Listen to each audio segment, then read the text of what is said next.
La Regione del Veneto, attraverso la Direzione Prevenzione, ha investito, è 20 anni che investe in programmi per creare ambienti e persone libere dal fumo. La strategia regionale prevede sia di intervenire nei bambini e adolescenti, chiamiamoli più adolescenti, perché non inizino a fumare, poi ha una strategia abbastanza costruita per offrire l'opportunità per smettere di fumare ai fumatori, e poi si concentra molto sulla creare ambienti liberi dal fumo, quindi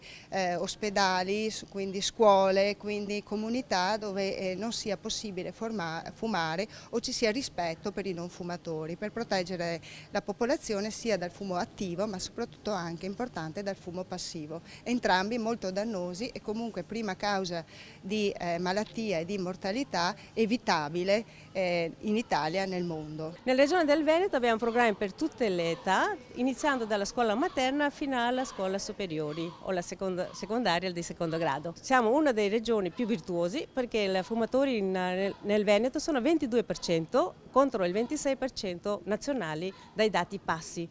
Però anche i giovani stanno diminuendo, ma dobbiamo continuare la nostra attività,